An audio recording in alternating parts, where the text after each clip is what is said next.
Hello YouTube, Model Train 9500. This is part 4 of possibly a 5-part video.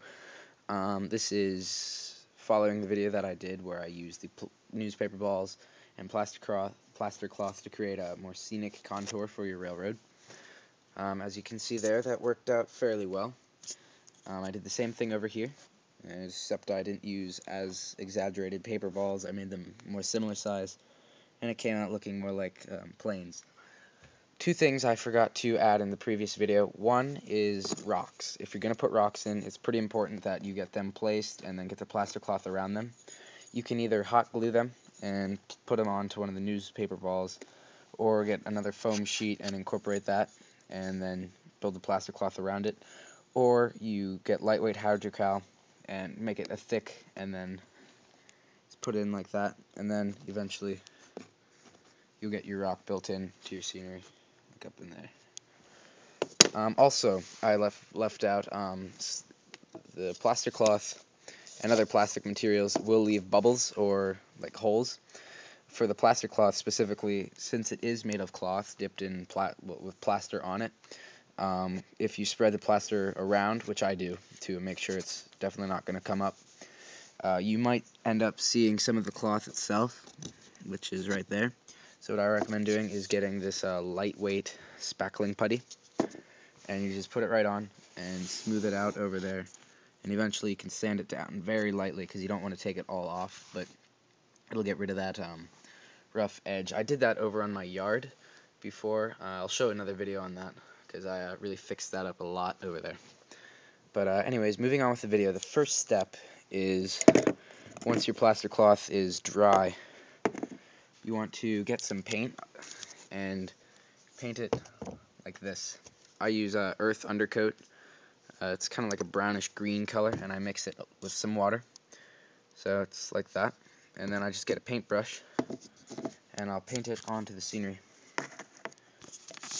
Right there. So let me see if I can set up a camera here.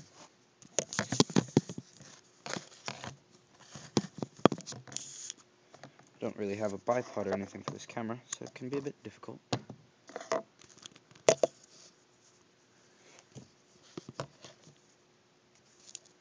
Where's my tape? Here we go.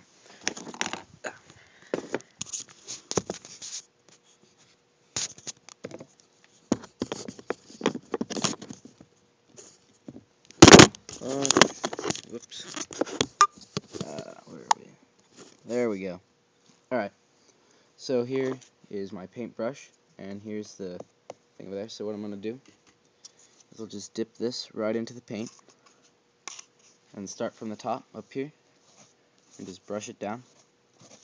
It's alright if it doesn't look like it's covering it completely. You can go over multiple times, but it's really not a huge deal because you'll be covering it with grass and foam turf, underbrush, clump foliage, and maybe even trees if that's what you want. So just brush it on. You can cover everything.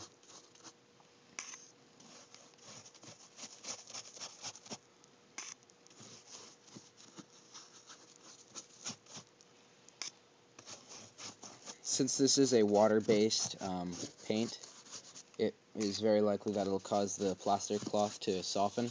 That's no big deal. When it dries, it will be just as hard as it was before, so you don't have to worry about that.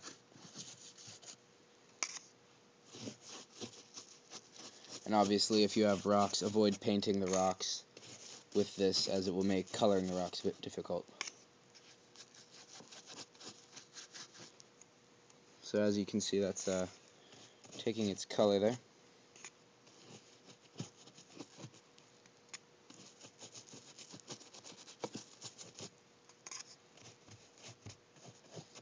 Also, the lightweight spackling putty I use is, what is this?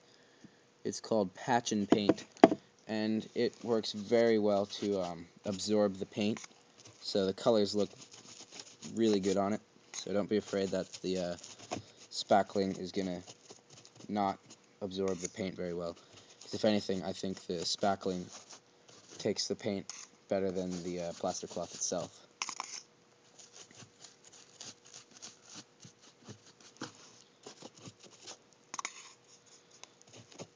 If it really seems pretty runny, and it's not really taking to the plaster cloth at all, then you can add some more, and you want to speed up because it will work eventually, but you can add some more paint or take out some of the water, which is kind of hard to do, but just add more of the paint pigment itself and you should be good then.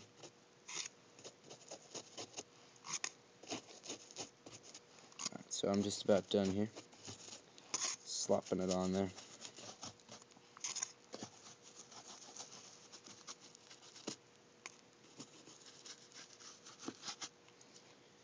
Alright, there we go. And be sure to clean your brush off. See right there.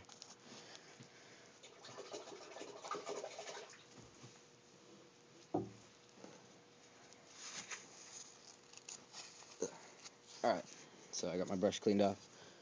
Don't want to waste anything. So here we go. You see the it's painted. When it dries, it'll look a little bit nicer like that over there. But I think it's safe to move on to this next step here. And actually, you know what? I think I'm going to make that be part 5. This video is already running pretty long as it is. So let's see, just recap. We got our plaster cloth down. We used the spackling putty to smooth everything out. And then we painted it using those paints mixed with water. And that will serve as a dirt covering. That way if there's any spots in your turf, when you lay it down, it doesn't look real bad. And it looks pretty natural. So thank you for watching, and look for the next part of this video.